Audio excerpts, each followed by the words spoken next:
I'm here today because I'm addicted. Hey, no sweat. I play video games better than anybody. You'd think with all my video game experience, I'd be feeling more prepared. Hello, game fans, and welcome to the Gaming Sessions podcast, the audio support group for gaming addicts. And here we are with episode 3, and today is a very special episode because we are doing a Gamescom special. We are diving deep into the well of gaming news that is Gamescom over in Cologne, Germany. And so we have a lot to talk about, a lot to crowbar into only an hour. And as always, I have with me the juggernaut that is John Bibby. Hello, John. Hello, Ian. How you doing? Very good, very good. And I myself is Ian Garstang, and I am a writer for Gaming Debugged and a casual / hardcore gamer, I'd like to think. And as always, we'd like to ask a question. John, what have you been playing this week? This week, I'll be honest with you, I haven't actually had a massive amount of time to do as much gaming as I usually like this week. I've been playing, as always, my mainstay Destiny, and last week was the Iron Banner, so I put a fair few hours into that. I'm not a big PvP player, but I tried my best, held my own for a little bit. But one thing I have been playing quite a bit of, and you'll appreciate this because being a massive Xbox fan that you are, as you know, I only got my first Xbox 6 months ago, the Xbox One, and I got the finally converted, yeah. Finally, yeah.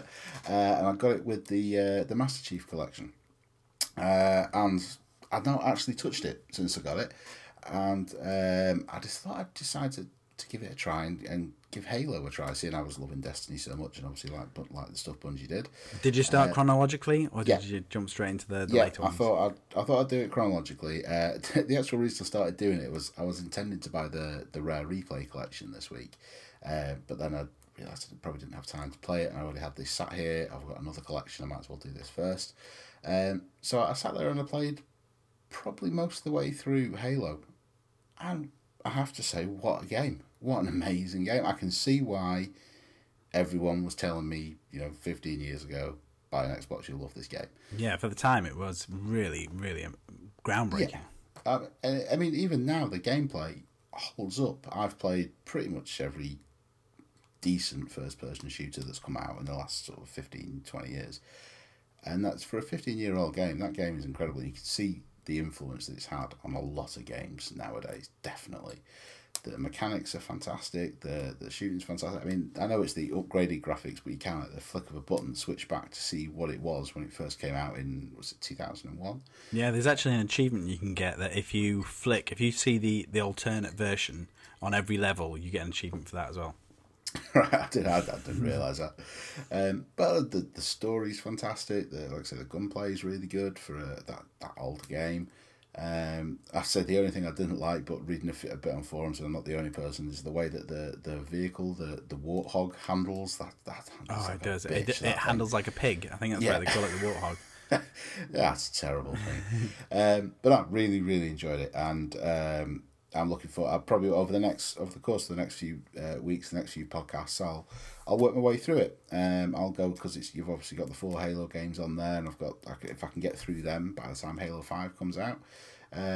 Just the single player games probably won't mess around too much with the multiplayer. But yeah, I'm honestly really surprised at how good it is. So really enjoyed it, and a great package, all 4 games for.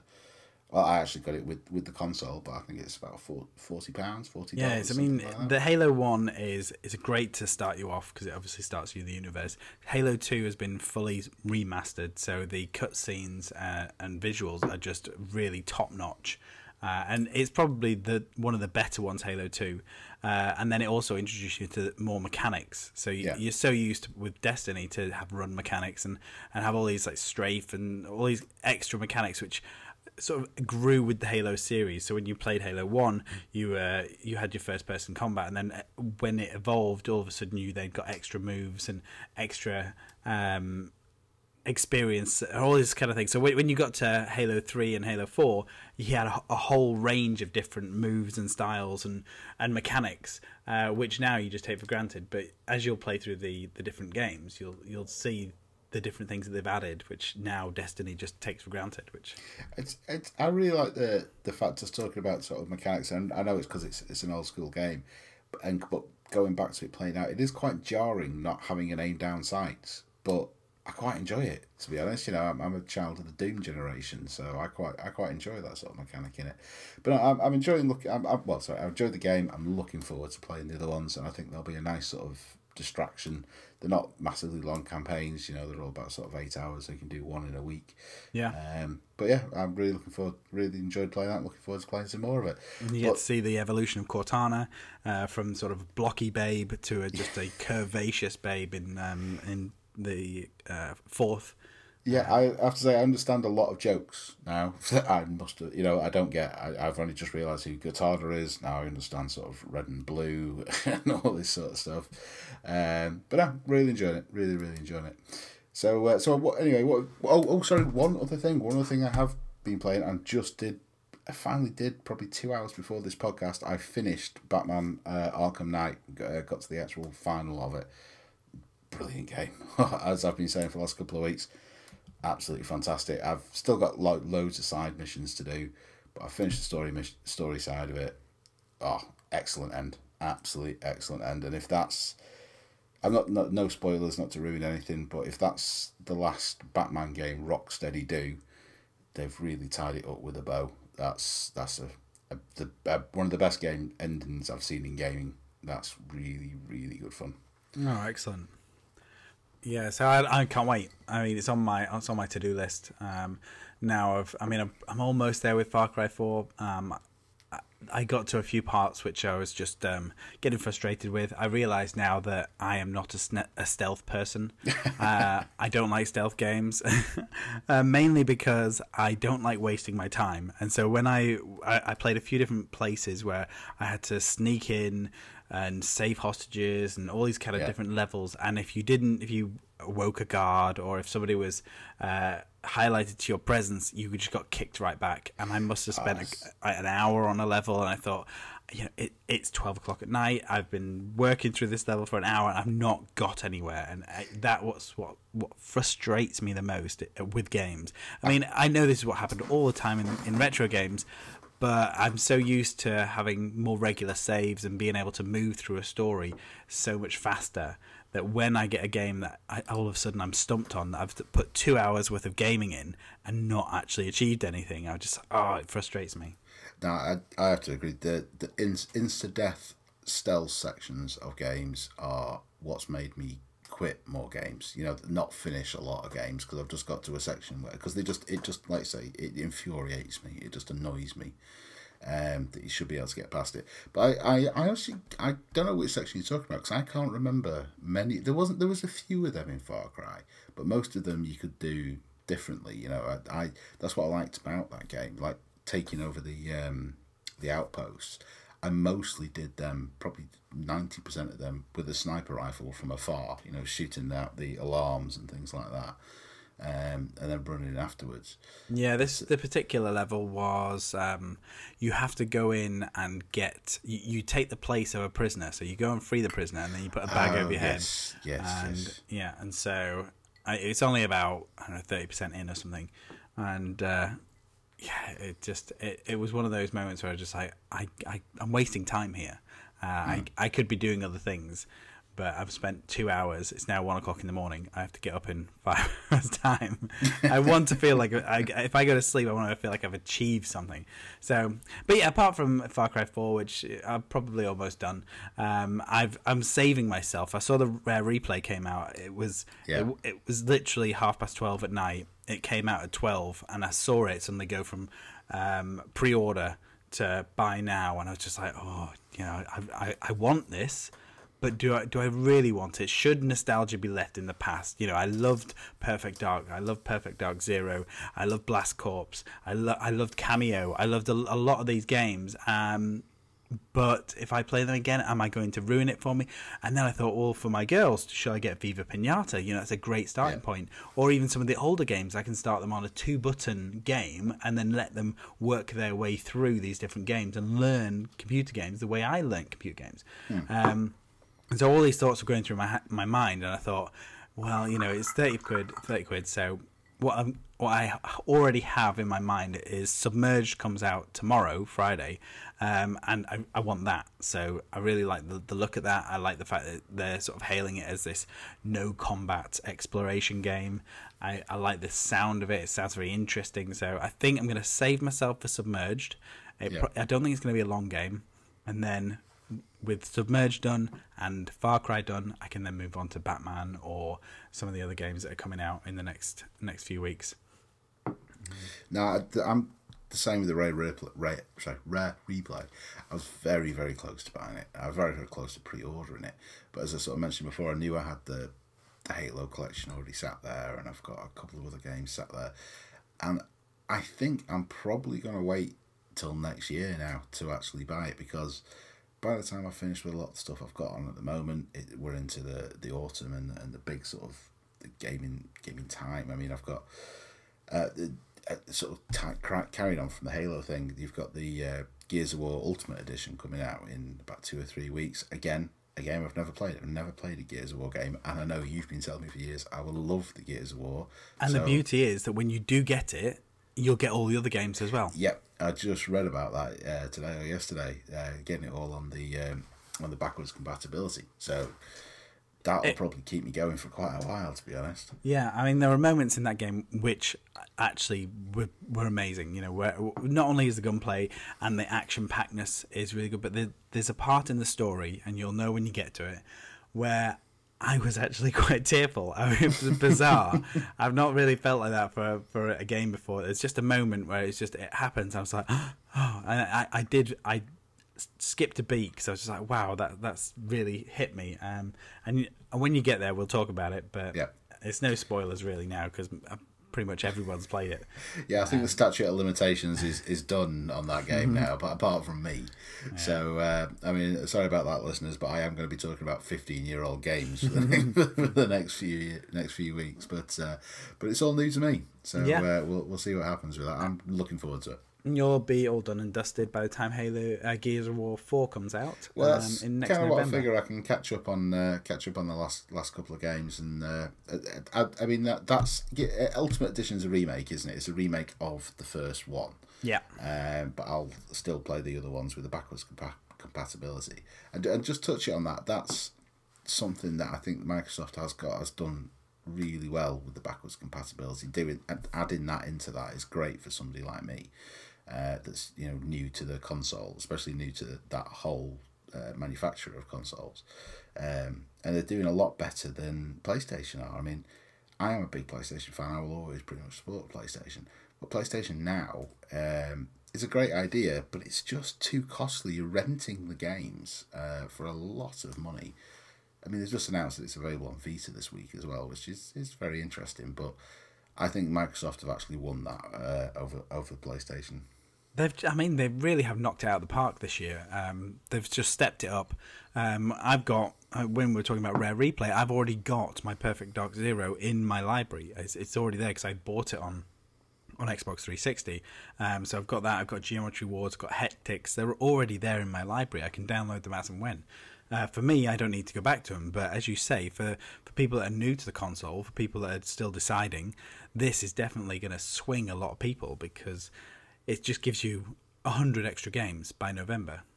Yeah, no, I think it's a fantastic thing that they've done with it, and I'm really looking forward to experiencing quite a lot of the games. Well, a lot of the games that I missed out on. 2 games that I actually have been playing this week, and that was not even on an Xbox or a PlayStation. My 2 mobile picks. They have been free games. So Angry Birds 2 is the first one, because I was really intrigued, because Angry Birds 2 is, I think, probably the 17th game in the Angry Birds series. So they had Angry Birds 1, then they had about 15 different games, and then they've had Angry Birds 2. Yeah. So I was intrigued. It was free. I wanted to see how they've evolved it, and I really like it. I only just this afternoon I saw something on Eurogamer, and they were kind of slating it a little bit because of the amount they've brought on the sort of pay to play.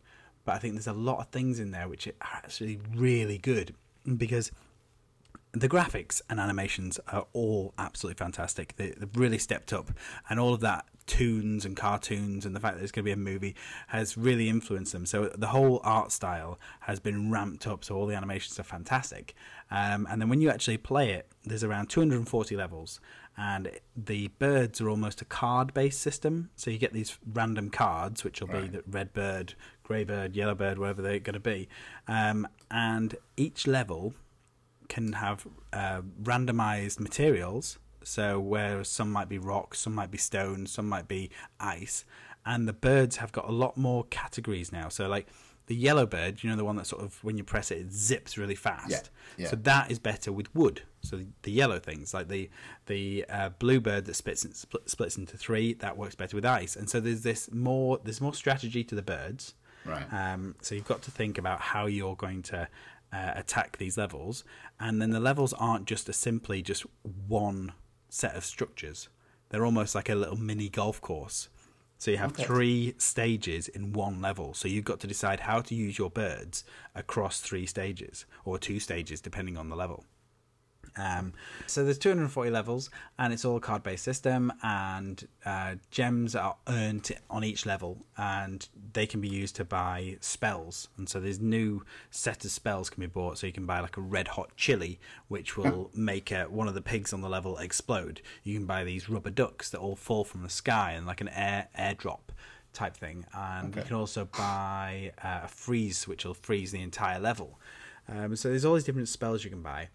But I think one of the good things and the bad things at the same time is the fact that now you can't just simply just restart. You have a live system. So if you fail a level, you lose a life. And if you lose 5 lives, then they lock you out of the game. So you can, I think you could probably buy more lives, but then they lock you out of the game. It could just be for half an hour or something, but it feels like it's a lot more at stake now. So instead of just if you fire off your first bird, and you fluff it, you can't just restart the level because you'll lose a life. So it's almost like you get 5 restarts. But now, if you fluff the first bird, you have to try and compensate with your other birds. And so it just feels like there's a lot more at stake nowadays. And there's also an arena mode. So once you've got to the 25th level, there's an arena where you just play for as long as you can, and then you go up against people on the online, and there's a huge big scoreboard and stuff. There's just so many sides to it that it's really good fun. I mean, they've got like Feathery Hill, New Pork City, Enchanted Woods. They've got a lot of different levels and a lot of different stages. And when you get to the end of the 240th level, it says more are coming soon as well. So they're going to keep adding to it. So they've monetized it more. You know, it's gone sort of the way of Candy Crush type thing. So you can buy more access to more things to carry on. You can buy more lives. You can buy more spells. You can buy more jewels. I mean, I've not spent anything. I've played it for a good couple of hours. I've got to probably level 30 something. I've never lost all 5 lives because the amount that I've played during the day hasn't used all my lives, and then the next day you get a refill or you get a daily bonus, so you get these extra things. And what also happens is to make it feel more like golf is if you get the whole level, if you destroy the whole level in 1 bird, you get a strike. If you destroy it in 2, you get a birdie. If you destroy it in 3, you get like eagle or something like that. So you get all these golfing terms creeping in, and then the more destruction you can cause on a level, the more cards you can earn. So there's almost like a destruction meter that comes in, and then you can earn more cards. And then if you're just 1 bird away from destroying the level and completing these 3 stages, then you can either watch an ad, or you could pay like 50 diamonds, which you might have collected over the last few levels, and then you could buy more diamonds. So there's a lot of monetization. They've really thought about it, because you can pay your way through it, but at the same time, there's still a quality game that you don't have to pay for. That sounds interesting, to be honest. And I'm, a lot of people will slag them off to say, you've monetized it the way everything else is going. But that's the way everything else is going. They're not, and like you say, you've played it for a good couple of hours. You didn't have to pay a thing. And it's good. You can feel it feels like a comfortable pair of shoes in the fact that it is Angry Birds. You're still using the little catapult to fire the birds, but they've added these extra layers, which makes it a little bit more interesting. That makes it a little bit more like you've got more to lose. And then they've upscaled all the animations. They've added so many more features that gives it a level of strategy which is far beyond the original. I'm all for it. It was great. And then apart from that, I've also been playing Vault. So this one's a great one if you just looking for something like an endless runner, because what they've done is Nitronome or Vetronome or something. Let me just who's it made by? It is Nitrome Limited. It's this 8-bit style endless runner platformer where you play this purple potato with a pole vault. And so instead of just jumping from platform to platform, you've got to time where you're going to stick in your pole vault in order to go over the obstacles and go over the gaps. And it's really addictive. It's really fun. If you get a set number of crystals, which you're trying to collect as you're going from platform to platform, you can unlock extra characters. It's really simple. It's just so much fun, and it's just nice to have that extra dimension of you can't just press jump anymore. You've got to think, where am I going to put this little stick down? And what's that on? Was that iOS or that's on the iPhone. It's free to play. You can pay to unlock more characters and pay to unlock jewels and things like that. But again, if you die and you fall down a hole, you can either pay 50 crystals, which you earn in game, or you could watch an ad to get another life.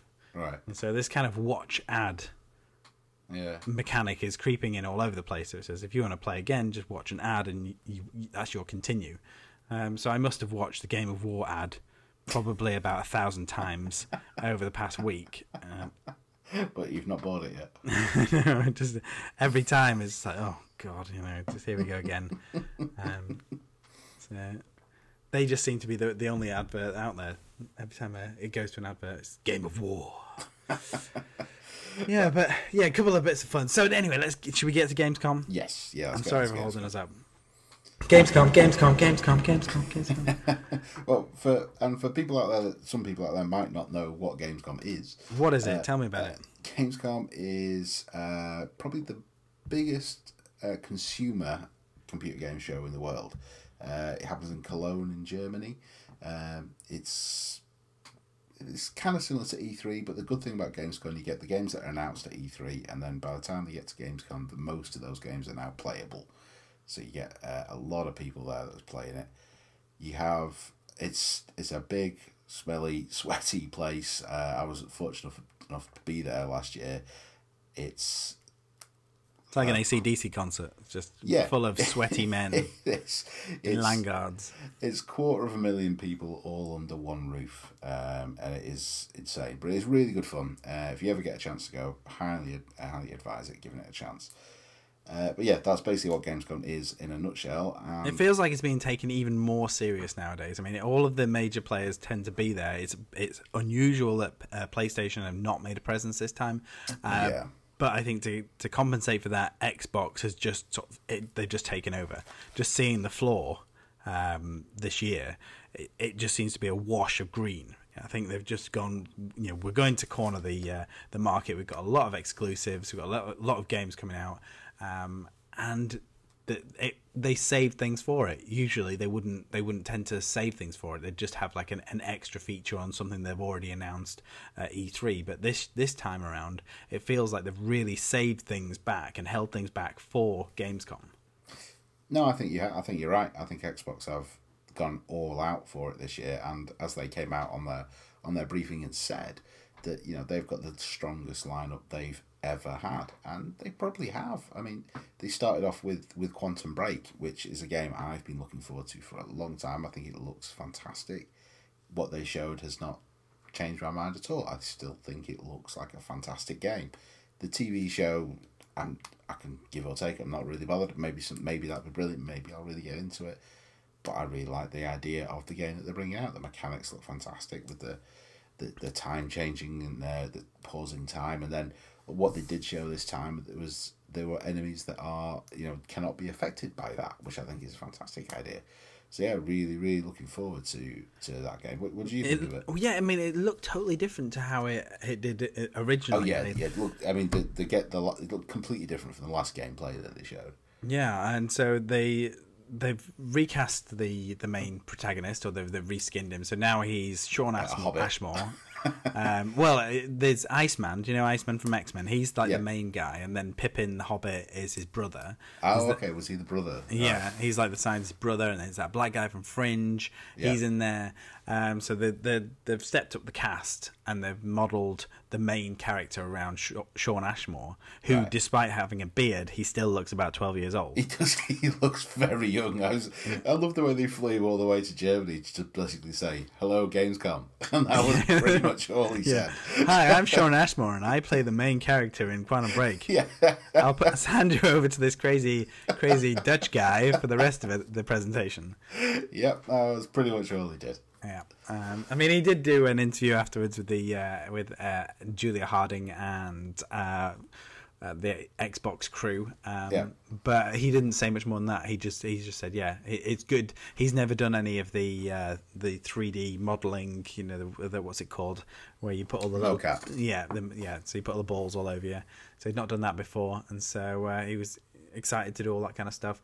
And it sounds like an interesting proposition. It sounds like you watch the show on your Xbox, because the way they were talking about it is you play the game and you're the good guy, and then you watch the show and you see the bad guy, but then something happens in the way you play the game is what you see next in the show. And I don't know how directly affected one is by the other, because if you can only watch it on your Xbox, then it's understandable that that they might have filmed many different outcomes, like a Telltale game or something. Whereas if they're going to try and show it actually on proper TV, then obviously they can only show one version. So I hope that it's the former, that you can make a show from what you've played. And yeah, they've dated it this time, so now it's April 5th, 2016.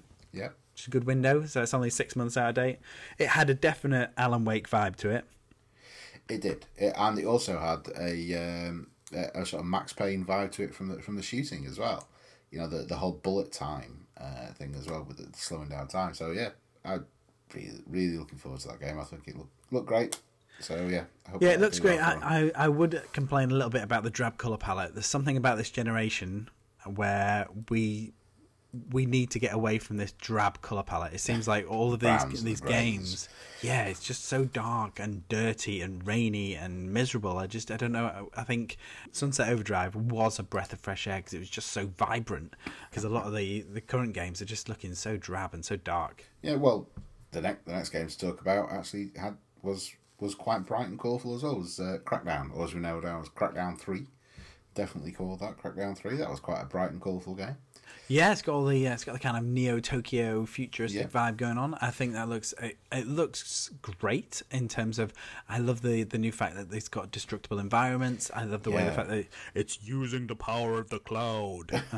The first game to really champion that as well, since it was announced.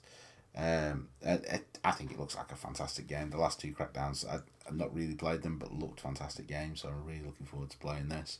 Yeah, first one was awesome. Second one was okay. And yeah, it's. I mean, you're a PlayStation 4 guy. There's the superhero one where you play that guy where you kind of wake up your superhuman powers. Infamous, is it? That's Infamous. Yes. Yeah. And so I guess it's of a similar vibe to that, where you get this kind of, you upgrade your powers and you can jump across the town and you can leap from building to building.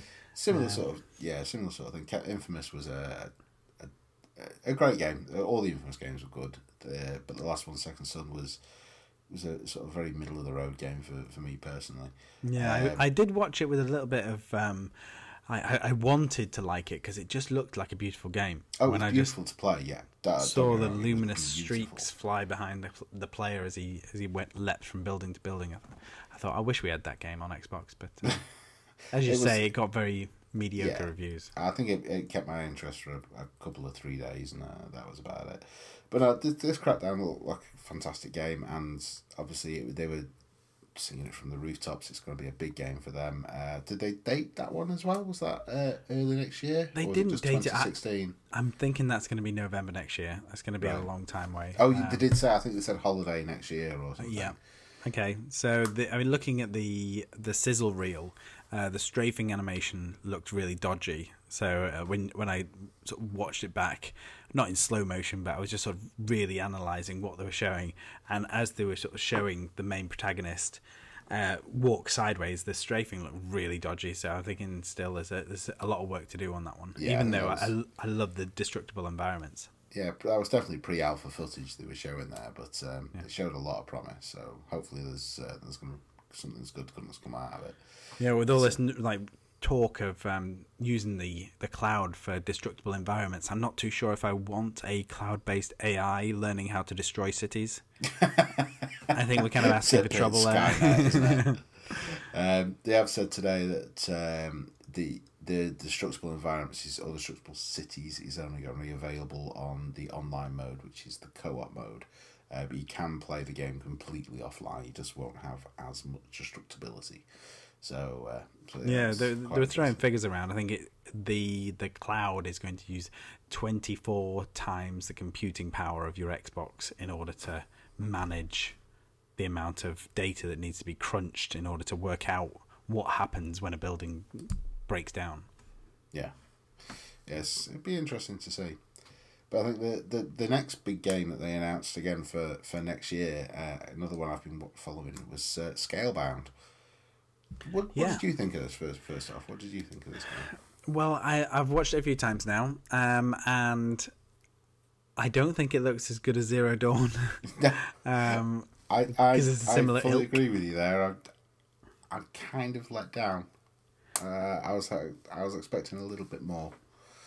I'm not It too looks sure what I was good, expecting. but- I mean, when I saw it, I was like, "Oh, okay, well that's pretty good." The environment looked massive, but I suppose it has to be considering you're directing a dragon about. Yeah. Hack and slash looked fine. It must be pretty early in the footage. I mean, I don't know. I don't think it's going to do very well. I'm kind of excited. I hope it's going to be more, but I don't know. I don't think it's going to do very well. It's Platinum Games, and Platinum Games have yet to really release a really bad game.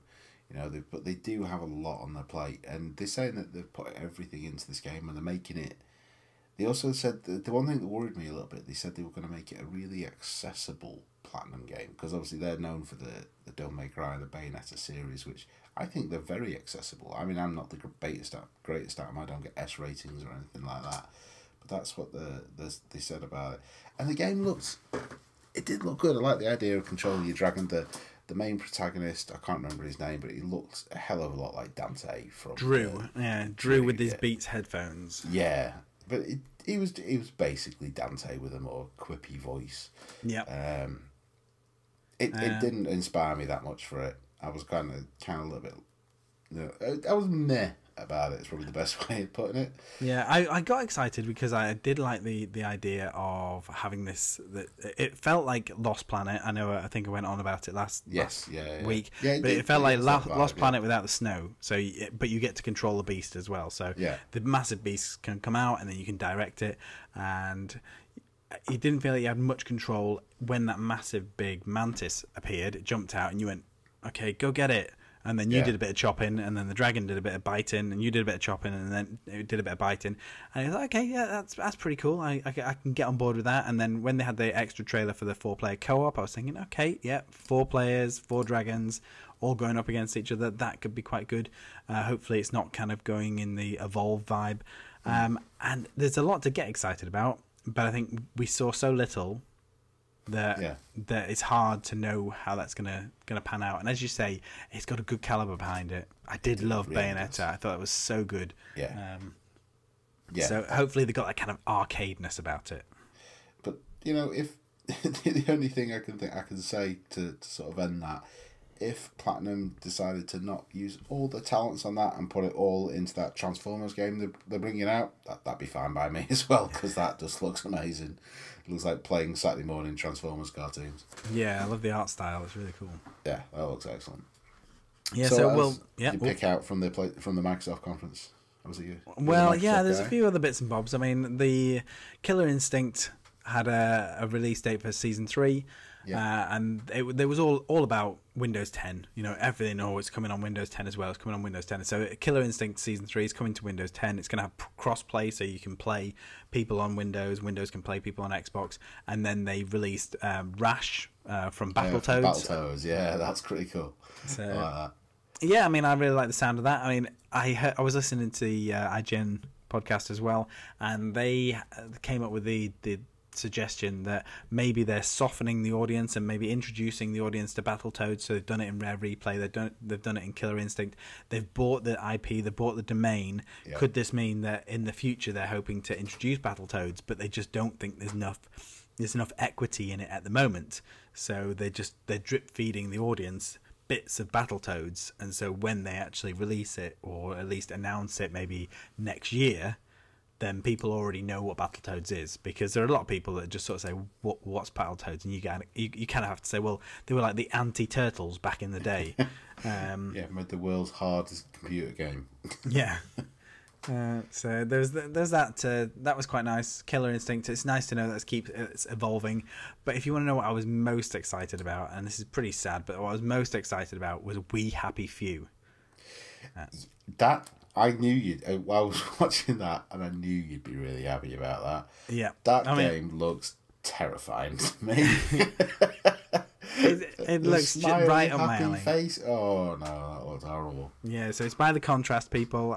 I love the creative direction behind the whole Contrast thing. So Compulsion Games, it feels like they've taken a bit of Contrast, they've taken a bit of BioShock Infinite, and they've sort of mixed it all together to create this sort of paranoia, survival, drugged out, dystopian future, all set in sort of the 1960s. So yeah, that intrigues me absolutely. I love it when people do something really different, and that one really stood out from all of the first-person shooters, first-person walkers, all that kind of stuff. Yeah. So I admit it looks bloody interesting. I'd love to see what the actual game's going to be, because it didn't really show much. You know, it's obviously a first-person sort of adventure type thing, but I don't know. I mean, I'd say my pick of the rest of the conference was was it Ark, the dinosaur survival thing? That was quite interesting. Yeah, I've not heard anything about that before. That was brand new to me. Yeah, I mean, you can play it on Steam. I mean, it's a solid game. It seems to be growing, especially if you buy it on early access. Then the updates are coming thick and fast, and so yeah, you could fly all over the place. I mean, there's a lot of things going on there. And the visuals are stunning at the moment. It's lovely to see those dinosaurs roaming about the place. I think that looks really interesting. But anyway, I mean that's unless you got anything else to say, I think that pretty much wraps up the Microsoft conference. Well, okay. Well, I'll hit you with some headlines then. So I'll just run through a few that made me cream myself a little bit. So okay, so Cobalt's new game by Mojang. So they came out with this 2D action shooter, which is kind of like the rolling up the little sprites do combat rolls all over the place. Yeah, I mean, there's absolutely everything. The guys that made it said, look, this has been in development for so many years. Every time we had a random idea, we put it into the game. And so it's just so packed full of just little stuff. It kind of looked a little bit like Smash Brothers meets. Did you ever play iDarb on the? No, it's like a crazy user-generated football game where it's just like you're in this arena and you can do all these crazy things. But yeah, it kind of reminded me a little bit of that, with a little bit of the Smash Brothers in there. They say that you can do so much stuff in there that I think they're hoping it'll get into the sort of the leagues that people are going to do professional battles in there. Because it seemed like a really simplistic game for such a massive developer. I mean, I know Mojang's not a massive developer, but they've got money behind all the money. They have all the money. Yeah. So yeah, we'll see how that goes. I'm looking forward to that. Bloodstained got a highlight. So Koji what's his name? Ishurashi. I can't remember. Castlevania guy. Yeah, so the Castlevania guy. Did you ever see his Kickstarter video? I didn't see the video now. Yeah, he basically did a very really funny Kickstarter video where he was like in a castle. He was like dressing up and stuff, and he raised millions, 5.5 million on Kickstarter. Was the video better than him trying to crack that whip on stage? Well, it was kind of just as painful, really, because he was trying to be like some weird vampire and stuff, and so he turned into a bat at the end, I think, as well. But he raised his 5.5 million, and it looks like Microsoft has now snapped him up to say, look, we want your game. And so it looks like there's a Castlevania game, classic Castlevania game coming to Xbox. That'll be interesting. So Bloodstained Ritual of the Night. He didn't mention a release date, so it's going to be on the back burner for a while, but I'm looking forward to that. What else was there? There was City Skylines, Train Simulator. There was some Team 17 games. Yeah, the Worms WMD. I like Team 17, so I'm looking forward to that. Yeah, I really like that. And they seem to have snapped up Yooka-Laylee as well, which was unusual. Yeah. So I thought that'd be a Sony one, but obviously not. Yeah, well, I mean, it had so much backing in Kickstarter that I thought they could have just done it by themselves, really. But I guess they needed a publisher, and Team 17, it's a really good buy for them because even though Walking Dead Escapists is going to be good, Beyond Eyes, which was released on that day, like yesterday I think it was, that's a really unusual concept, really lovely looking game, beautiful looking game. But if they can nail this Yooka-Laylee and it's as good as Banjo-Kazooie, then they've got a really hot property on their hands as well. Yeah, that should be interesting. And then they rolled out Ron Gilbert, Monkey Island, Maniac Mansion. Yeah. Was it pixels that'll poke your eye out? I thought that was quite a good phrase that you came up with. So Thimbleweed Park, a classic. I don't really know. I mean, classic. It's a classic adventure game. It looked like it could be fun if you're into all that retro stuff. I don't know if I'm going to play it. I mean, I probably will play it, but I think they'll come out on Xbox, and then it'll probably get an iOS release, and people will play it on the phones. That's the sort of thing it'd be much easier on a phone, and I'll probably play it on PC if it comes out on Steam as well, or if it probably come out on Windows 10. But yeah, there's a few other things like that. So the DirectX tech demo, that looked really beautiful. Yes, just seeing the hair move, just being able to zoom into the eye, and then having it actually all in real time and not being a cutscene. It was a lovely tech demo. So yeah, I saw that. But that was pretty much my highlights. So I must have watched it about 3 times now. So yes, I can't say I watched it that many times, but I think it was good. I think it was better than the E3 one. I think it set up a lot. They're setting out their stall for this year and next year, saying that they're bringing it. And as we said a few times already, Sony really need to do something now. They haven't got much, not much at all for this Christmas. For next year, they've got Uncharted 4, which is obviously going to be massive. They've got a movie release now as well, haven't they? Uncharted movie. The movie's that's been in development hell for about 4 or 5 years, but yeah, they've announced it today along with Bad Boys 3 and Bad Boys 4. Which actually got me more excited. But yeah, no, it's the Uncharted. Sony have got the Uncharted collection coming out in October, which is going to be brilliant. I'm definitely buying that. But then they've got Uncharted 4 next year. No Man's Sky. No one knows when that's coming out. I don't think it's going to be this year. I don't even know if it's going to be good. I really hope it is. But anyway, Sony it looks stunning, but it could be boring. Who knows? It could be. It's. I think the first time I saw it, I think it looked brilliant. I think the concept was brilliant, but the more and more I see of it, it doesn't really show us anything else. Yeah, it's not moved on really. I think they took too long releasing it. I think it should have been a case of like, look at this, look what we can do. Look, there's a whole universe to explore, and it's available next month. Everyone would have bought it. Yeah, definitely. But I think now everyone's seen. I say everyone in the industry has seen at least an hour's worth of footage, and it's mainly just flying up, flying down. There's an animal, there's a robot. Oh, I shouldn't have killed that alien rhino, and then that's about it really. Anyway, that's that's again a whole other podcast. Yep. But let's crack back on with Gamescom, and then the only other really big conference was EA's, which wasn't massively mind blowing. I think everyone was just waiting, just watching it for Star Wars mostly. I mean, they came out strong with the Need for Speed stuff. Looks interesting. Yeah, man, I did not expect that from Need for Speed. I heard that they were rebooting it, and I thought, well, you know, it's a car chasing game. Yeah. What else could they do? I'd seen the visuals, and I was, oh, it's drab and grey and wintry and rainy again. But then I saw the full motion video, and I thought, yay, FMV is back. You know, we're back in the 90s, and.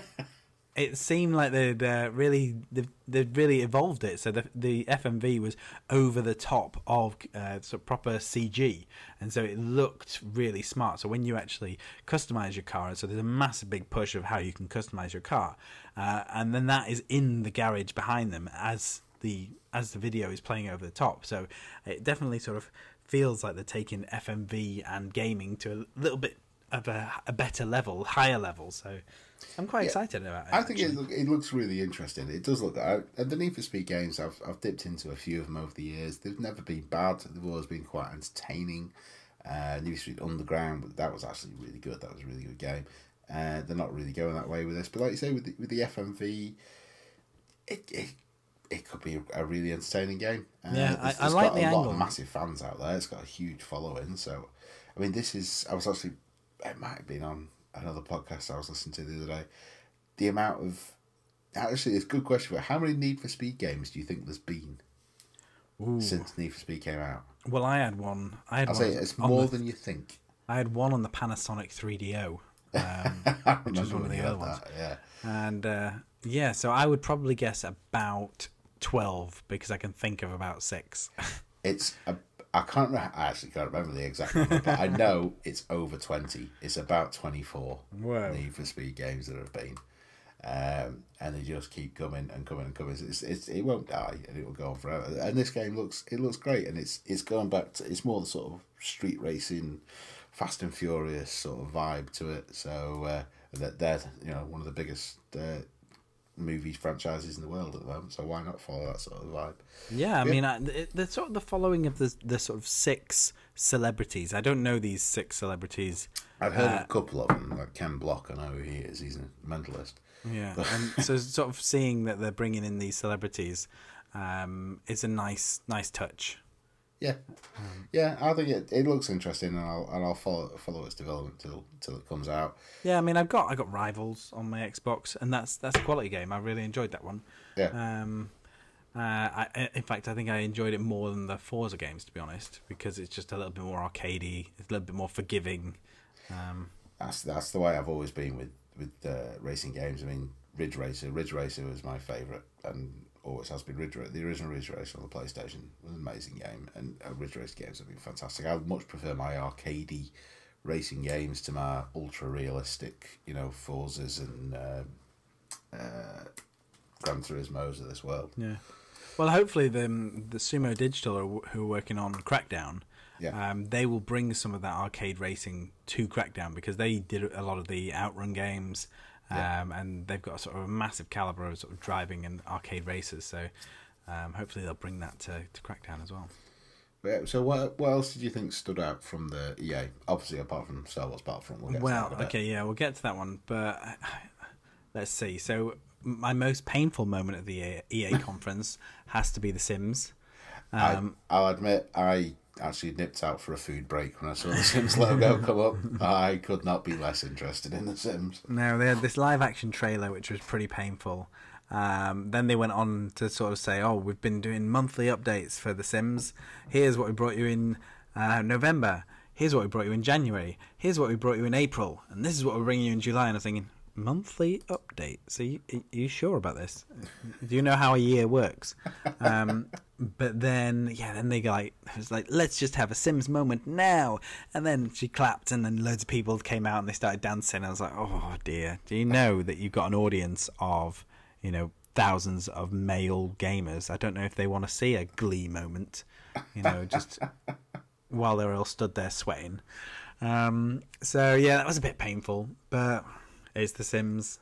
I think it sells millions and millions and millions of copies, and it won't stop. Yeah, and I think it all goes into a massive supercomputer that's just going to be an artificial intelligence at some point. just knowing how people work. Yeah. And it might be the basis of the Matrix at some point. I That's a scary idea. It's like so.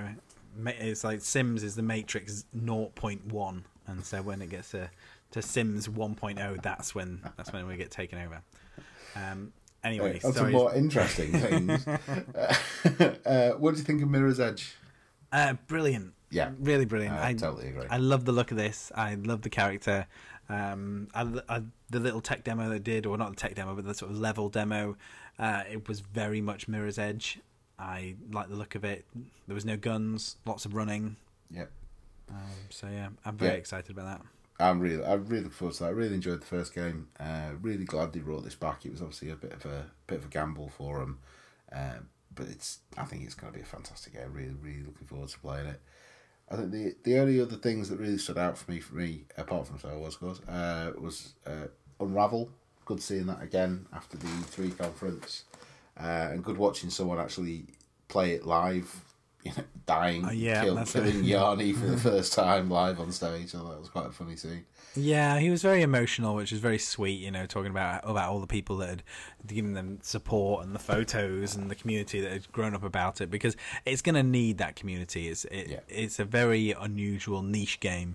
It looks very sweet. It looks very calming, with the waves sort of crashing up and then him cuddling a fish at the end. I think it's very niche. I'm glad it's getting lots of publicity. Whether or not it'll be any good is a different story.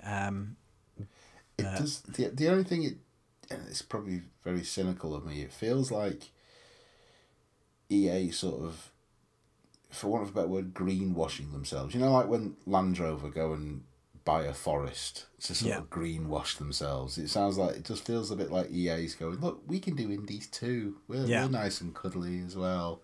And I don't want that to distract from how good a game it probably is, but it just leaves a little bit of a bad taste to it now.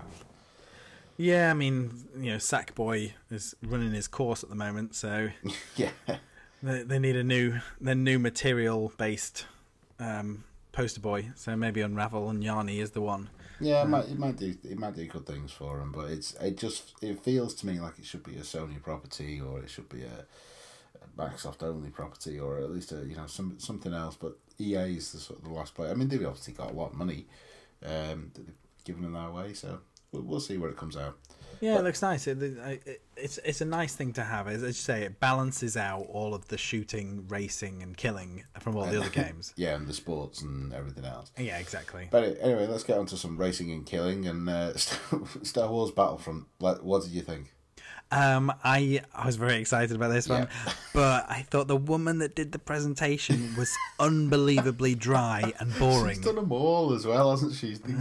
That's the best they've got in Sweden. She is the best public speaker in Sweden. I'm very excited to announce the Fighter Squadron 20-player aerial multiplayer. I was like, oh, come on. You're talking about something that's getting everybody excited. Just, have some enthusiasm about it. But yeah, actually, what she said was great, though. I'm very excited about the 20-player aerial multiplayer. Like Titanfall, it's going to have the extra 20 AI fighters flying around, so it's going to feel like you're in a bit of a battle, which is going to be good. Well, the good thing is they said when they first announced this game that it wasn't going to have space combat, and obviously they were just lying. And then it's come out, but it has, and it just looks brilliant. It looks fantastic to me. I can't wait to play that game. The Falcon was in there, the TIE fighters, the A-Wings, the Slave One was in there. Slave One, at the end, that was amazing. I stood up out my seat with Slave One a bit. That was great. Yeah, so it's going to be really nice playing all those games, playing all the different characters and ships and stuff. It was unusual that they had to create their own planet. I'm not entirely sure what that was all about. No, the planet is in, I think it's in the movie. Solace. Yeah. So the lava I think pits, it's going to be in the new movie. I think that's why they said the first time you'll see it is in the game, because you play the game before the film comes out. Right. So I think it's going to be in episode 7. That would make sense. I can't wait for that game. I just can't wait for that game. I think it's going to be fantastic. I'm actually going to buy that game on Xbox purely so me and you can play it together and just live out our Star Wars fantasies. I like the sound of that. Should we dress up? Yeah. Oh well, I already am. But anyway, I never take off my Stormtrooper outfit. But yeah, I said I might have to book the family a holiday when that's out, but just not include myself and just ship them off to some hotel somewhere. See you in a week. Bye. I was considering telling my wife I had to go on a business trip and just checking myself into a hotel with my Xbox for a week. Have a dirty week with my Xbox. But none of them have big enough tellies. Yeah. But anyway, on to back to Gamescom and More Star Wars. Did you see Old Republic? yeah, I think that looked good. I never played it. I honestly never played Star Wars Knights of the Old Republic, but that did make me kind of want to, and the E3 trailer did make me kind of want to as well. Yeah, well, I think it looked great. Well, the old one on Steam that you get, the Knights of the Old Republic, I think the last level was broken. So there was this massive uproar that you just play it, and then the last level, and it was broken, and then nobody was going to fix it. So they just sort of said, "Yeah, sorry, we know, but we're not going to do anything about it." But now apparently it's gone into sort of the Steam workshop, so there's a chance that it might actually get fixed. So if you ever bought it on Steam, then you can play the last level. But then that was dated for October 27th, so that's going to come out. So you're going to have October and November coming out with Star Wars games. So I'm tempted. I'm really tempted to get it because it's free. Yeah, it comes with 9 chapters, and then after that is episodic content. So I'm tempted to get it. I played the free sections and see how much of my life it takes up, and see how it goes from there. To be honest. Yeah. Because I've never really been in. I played the original, but I've not really felt the need to go back to it. But it really feels like the stepping up to the mark with this one. I mean, the CGI trailer was great. Some of the play that we saw at Gamescom looked really cool, and then the fact that they're giving it away for free just makes me want to at least dip my toe in. Yeah, why not? To be honest, if it's free, I might give it a try myself. But yeah, apart from that, I kind of have a little secret crush on Plants vs Zombies. So when I saw Garden Warfare 2, a little part of me gave a little yay, because it is a really fun shooter. Because if you've got the EA access, and you can play it for free anyway. It's one of those first-person shooters that just doesn't take itself too seriously. I think it's good especially for new starters, similar to Splatoon, really, in the fact that it's a fun game. But it's not perfect, but it's just silly fun. And so with this new Garden Warfare 2, they've got lots of new plant classes. They've sort of flipped it on its head in terms of that the zombies have taken over, so it's the plants, which instead of it used to be the plants which are always on the offensive, whereas now it's almost like the plants are on the defensive at the moment. So there's a few different extra mechanics in there, and they've sort of said that there's this new grass effect, so there's sort of this homage to Mass Effect. So yeah, that was funny actually. Yeah, that was quite funny. So you can get these mechs which are based on the Mass Effect universe, which is a nice little touch. And again, that's spring 2016, so that's something probably February, March time. I'll be honest with you, I only recently got into the whole Plants vs Zombies universe. I actually downloaded the very first one on my iPad about 2 weeks ago. I spent about an hour playing it. It was a fantastic little game, really, really good. So I'm going to try a few more of them, and then I might give maybe the first one a try. I think I've heard a lot of good things about it, so I might give it a go. Yeah, and towards the end of the summer, if you've not got EA access, just get EA access. Give it a go, because you can just play it for free anyway. Yeah.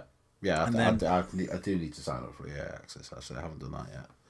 And you get Star Wars early as well, you see. So yeah, that's why I want to sign up for it, to be honest.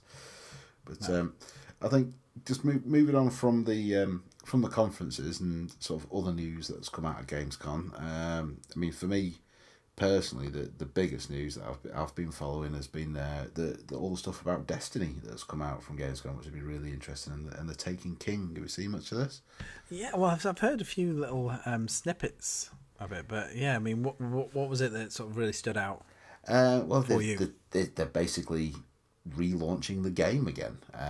It turns out that the first year was basically a beta test for the game, which I'm not complaining about. I really enjoyed playing it, but it's kind of everything is changing. So pretty much all the guns that you've earned, all the guns and armor that you've earned in the first year, don't really carry over, so you can't really use them. You can use them, but there's going to be much more powerful stuff.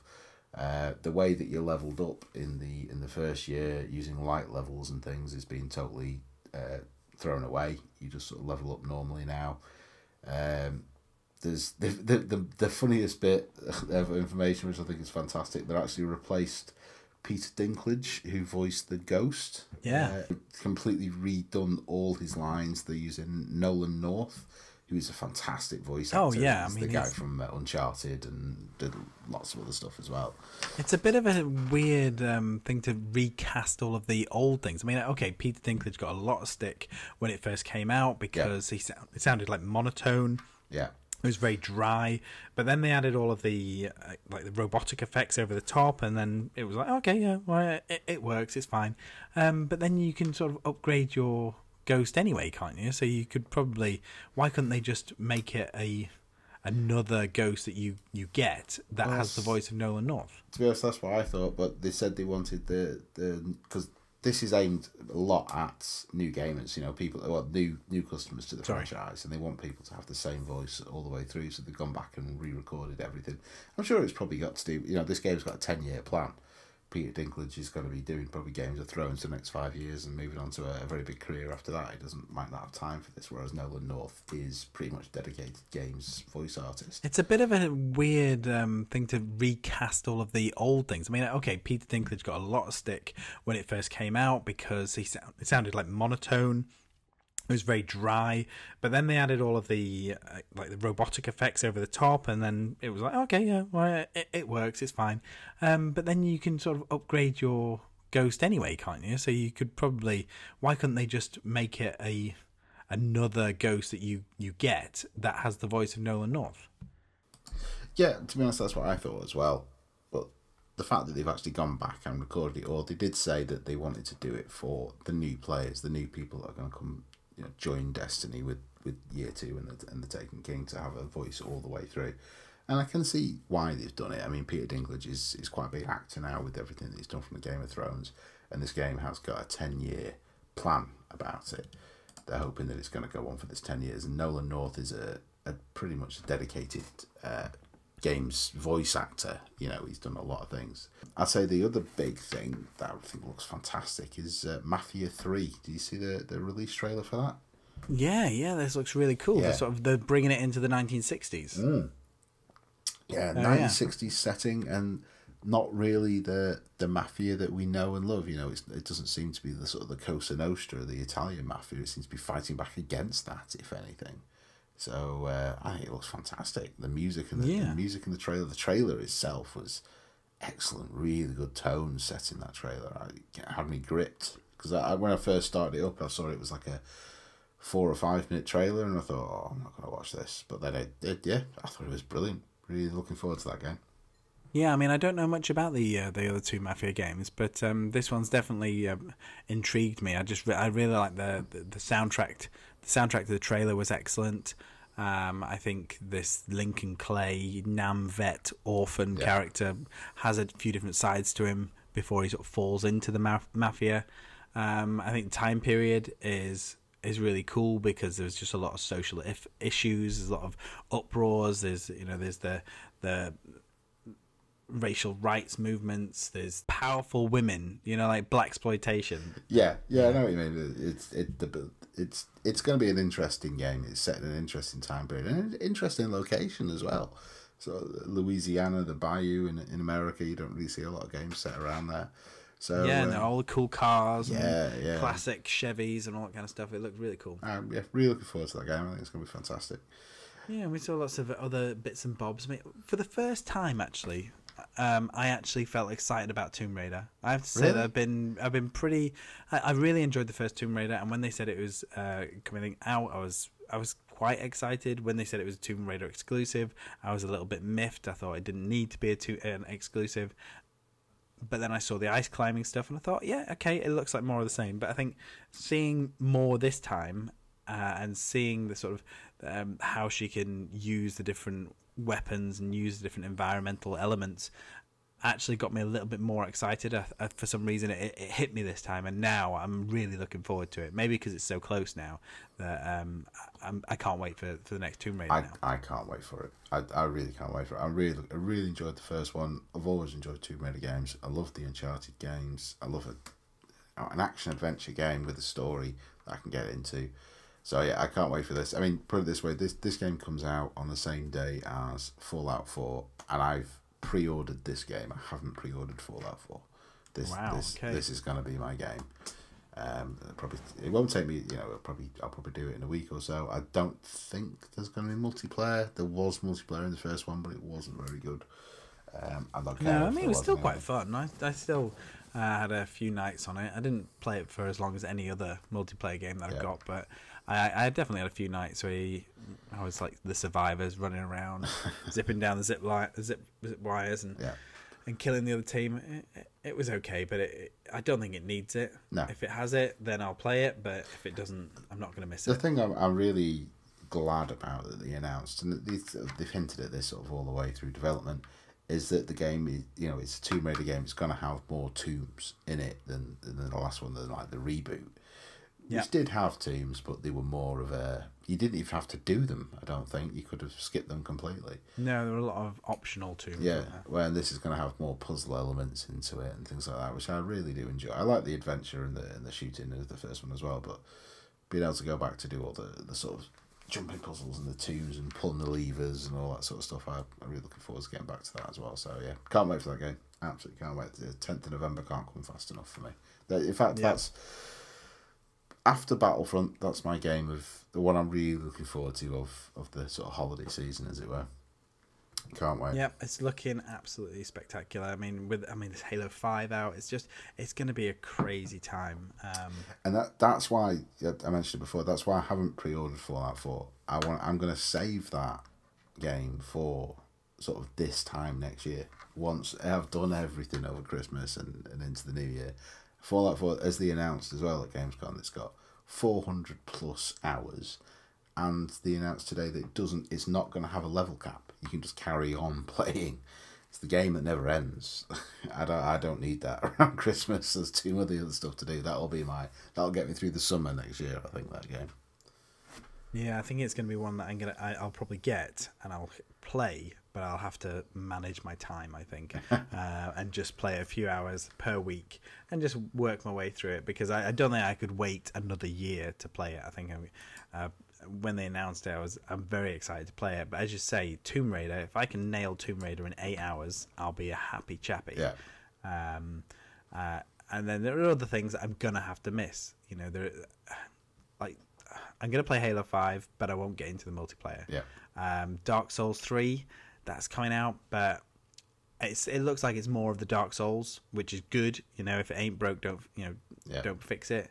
But that is so punishing, and that is so... Yeah. That game hates you. It does. All the Dark Souls games, they hate you. So I'll probably leave that one, because it's just more of the same. It's probably going to be good, but and then there's all sorts of other things like Fable Legends. I can't be bothered with that. I don't really mind if I miss that one. No. Battleborn in February. Hopefully I'll have some time for that, because I'd like to see what's been done with that. But yeah, I don't think I can wait a year for Fallout. I'm not saying I'll wait a year, but I might get it. I might buy it on download and just have it sat on my system, and it can just be something I'll dip into every now and again. But I mean, actually sitting down and spending decent time with it, I will wait until next year for that. Unless something else comes out between now and next year that I want to sink 400 hours in, because I know I will sink 400 hours into Fallout. I did that with Fallout 3 and Fallout New Vegas. So, but again with those games, Fallout New Vegas took me a year and a half to complete. It was just something I kept going back to, so I think that'll be the same sort of game for me for this one. But just to sort of wrap up the stuff from Gamescom anyway, I mean, other stuff that I saw that looked interesting. Homefront Revolution, that looks interesting. Yep, still Open going, world. still chugging along. Yeah, still. I mean, it was supposed to be out 6 months ago, I think, originally. It's changed hands so many times. Yeah, I think it looks good. The first game was interesting. How long ago that was now? 5 years ago, maybe. Good game. Really enjoyed it. So looking forward to this. It looks interesting. It's open world as well, so I'm thinking Far Cry in a city. I'm hoping it goes that sort of way. It didn't really get me massively excited, but I think it could be an interesting game. So, yeah. Yeah, I mean, fingers crossed. I mean, it did have a lot of nice mechanics in the last build, but it has changed hands so many times from the THQ fire sale, from the Crytek going under. It's gone. There's a lot of like issues that have followed that game around. It's still on its way, to be honest. So, I mean, it'll work and it'll be good, but yeah, we'll see. We'll see the different creative direction that it has taken from day one to develop a 5. Yeah. But yeah, there's a few other bits. Halo Wars 2 was announced. Not really an RTS fan, but I'm sure it's got a lot of people excited. Creative Assembly did the Total War series. That was announced with a nice little CG trailer. Fall 2016. Lots of things all being announced in 2016. Yeah. Yeah, I mean, they do this every year, don't they? They always say that next year is going to be jam-packed full of things, but you can probably see at least 25% of these games are going to slip to 2017. Yeah. But there's a lot of good stuff happening. I mean, it's kind of over now. Gamescom, it still carries on for the next couple of days, but all the news and all the business is done now. There won't be any more big announcements over the weekend now. It's just for people to get hands on with things. So the next big things we got really is Paris Game Show next or Tokyo Games Week. I can't remember. One of those two is I think it's Paris Game Show actually is next. Yeah, see what PlayStation are going to pull out. It's very odd that PlayStation are coming out there. I personally had not heard of Paris Games Week until last year. I didn't know it was a big thing. Yeah, exactly. Yeah, it's like they've got a new marketing guy for Europe in PlayStation, and they've got confused. And they thought they were booking for Gamescom, but then just sort of couldn't be asked flying to Cologne. Game Show Europe. Okay, there's one in Paris. That sounds about right. That'll do. Yeah, we'll see. But so just briefly, because I know we're massive over time, but should we? We're massively over time, but briefly about things outside of games. Yeah, why not? Why not? Have you seen anything outside? Have you done anything outside of gaming? Very briefly, I finally get to see Ant-Man last week, which is excellent film. Is he good? Is that main guy good? Because he's in Friends. Yeah, he's brilliant. Yeah. It's a fantastic movie. It's a different change. It's a change of pace for the Marvel films, in a good way. This following Avengers 2, massive, bombastic, save the world, save the Earth from gods and everything. Ant-Man is basically a dude in a suit in a heist movie, and it's really funny.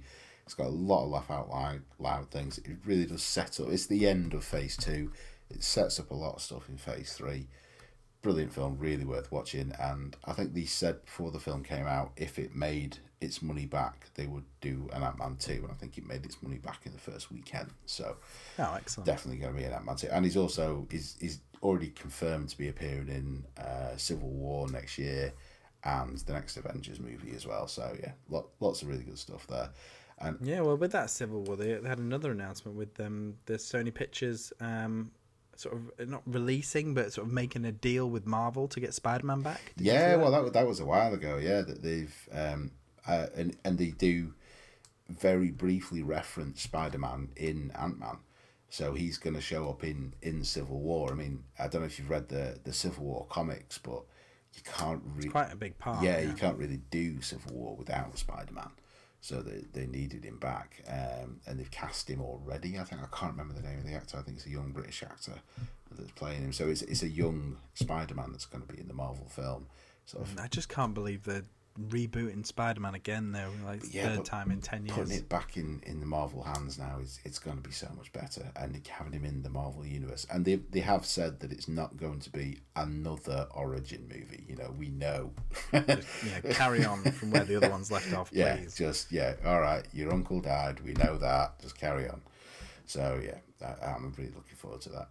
I said the only other thing that's really happened this week for me personally that I've followed in the sort of movie world, again, it's Marvel stuff. I'm a big Marvel fanboy, but the Deadpool trailer dropped. Well, 2 of them dropped, didn't they? Yeah. Did you see it? I can't wait. I love Deadpool. I think he's one of my favourite Marvel characters, and having Ryan Reynolds do him as the sarcastic bastard that he is, I think it's an R-rated movie. It's brilliant. It can't be better for me. I love Deadpool, so really. Yeah, I love the look of it. I loved all the CG stuff. I thought when they sort of showed him with his mask off, and they were making all those jokes, I thought the jokes were really funny. Yeah.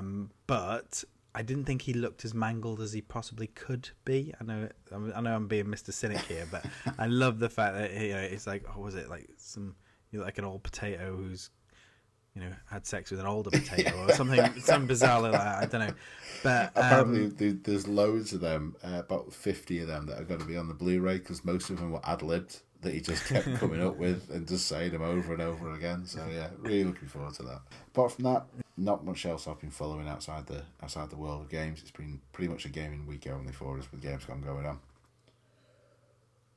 Okay, so there we have it. We have talked all about Gamescom. We have covered all the different bases, from the Xbox to the EAs to the indie games, and there has been a lot of news to talk about. Sorry we've gone on so long today. I'd like to say a massive thank you to you, John Bibby. No problem. Keeping you up so late talking about games. It's no problem. And yeah, so if anyone wants to get in touch, how do they do it? Best place to find me is on Twitter, and I can be found there at ImageDemon78. Also, if you want to fancy a game on either PlayStation or Xbox, I can be found under the username just ImageDemon on both consoles. Awesome. If you want to speak to me, then I am on Twitter at GamingDebugged, or on the website www.gamingdebugged.com. And please, we are a new starter, so if you could rate us on iTunes, if you could like us on SoundCloud, or if you could do whatever you're supposed to do to people on podcasts, then please just do it, because would be much appreciated. And we're going to come back with another podcast in 2 weeks' time, and we're going to be talking all about the rest of the news that came out of Gamescom and all the games that we've been playing between now and then. So thanks for coming with us on a little adventure through Gamescom. And this has been the Gaming Sessions podcast, the audio support group for gaming addicts. So thank you, John, and I'll see you next week. Thanks a lot, guys. See you later. That's it, man. Game over, man. It's game over.